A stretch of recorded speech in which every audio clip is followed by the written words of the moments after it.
Luto tayo guys ng panangalian namin. Tilapia, 3 piraso. Gagataan ko na lang.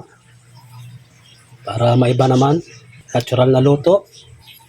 Para sa mga bata. Para masustansya. Okay, start natin guys.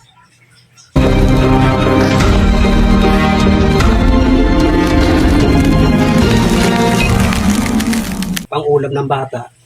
Mas maganda na yung simpleng luto lang. Huwag na nating artihan pa. Makontento tayo dun sa luto na simple lang. Hindi na natin kailangan pang pirituhin yung mga tilapia. Para lumitaw yung lasa niya. Hindi lasang prito yung kalalabasan.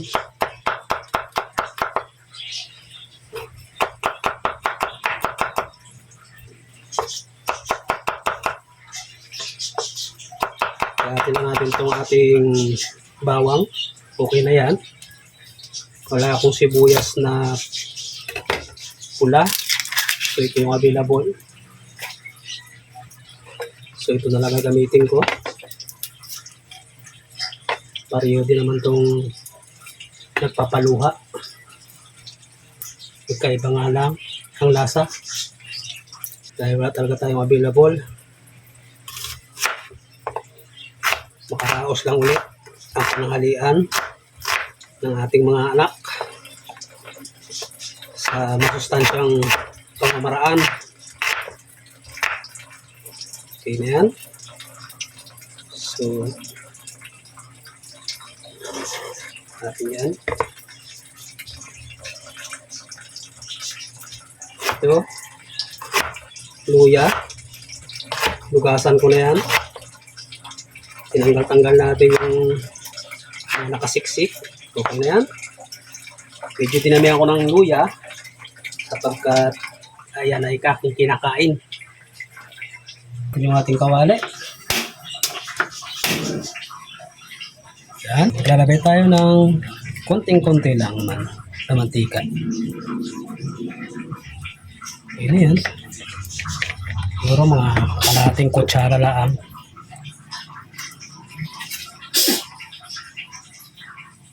Lagay natin yung ating bawang. Hintayin natin mamula yan. Ayan na nga. Pwede na siya. Lagyan natin ang ating sibuyas na puti. Iubot natin ito sa tanim ni Chef Joseph.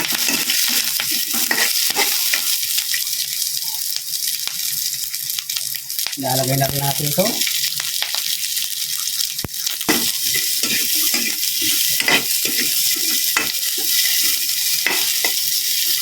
Okay. Medyo nangangamoy-ngamoy na ang ating pangka.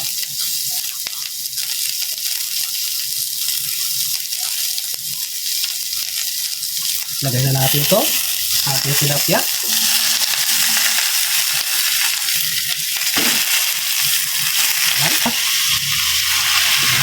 Sakto na yan sa amin, tatanghalian. Sayang naman yung natirang pichay na kukunti. Ginahit na natin ng pino. Lagyan natin ngayon ng asin. Lagyan natin ng suka, siyempre. Papaksiwin muna natin yan.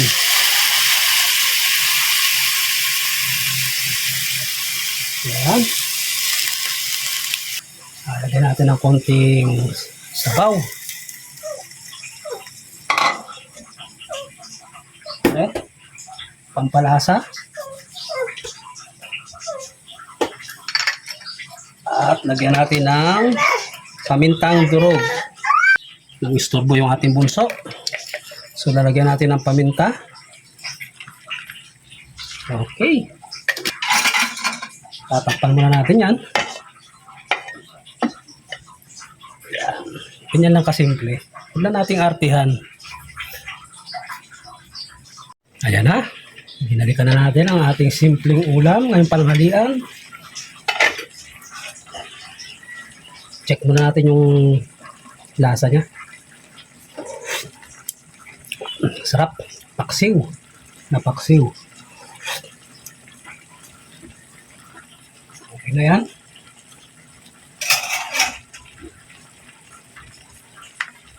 Lasang paksiw na siya.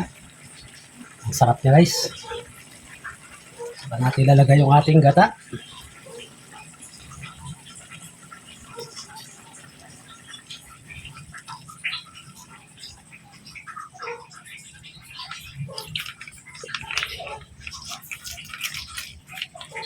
Okay.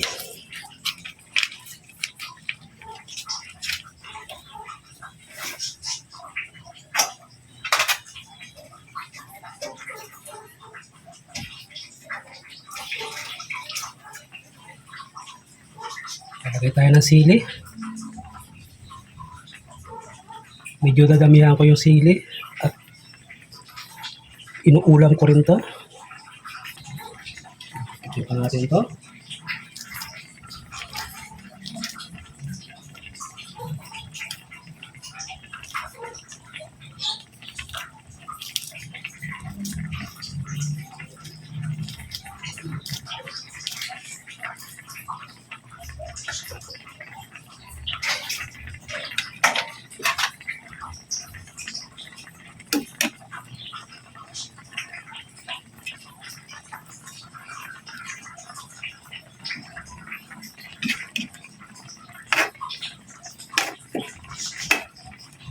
Yung mga anak ko guys,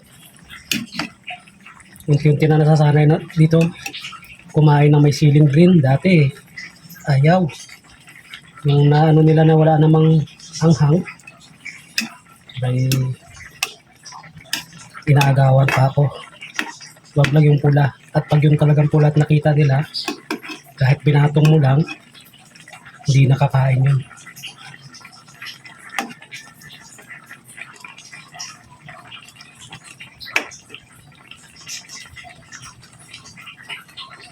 Okay. Mag-add lang tayo ng konting asin. Hindi na tayo maglalagay ng patis. Mas malasa sana kung may patis. Kaya lang, ubos na. Walang available. So yan. Patutuyuan natin ngayon sa gatayan. Okay. Mukhang ito na to. Malapot na yung sabaw. Tikman natin. Tikman natin kung sarap. Wow. Panalo guys. Manamis-namis. Hindi man lang kumagat yung anghang ng sili natin. Mga bubot kasi yung sili natin. Kung gusto nyo guys ng medyo manghang, add na lang kayo ng siling pula, pula buyo. Sarap guys.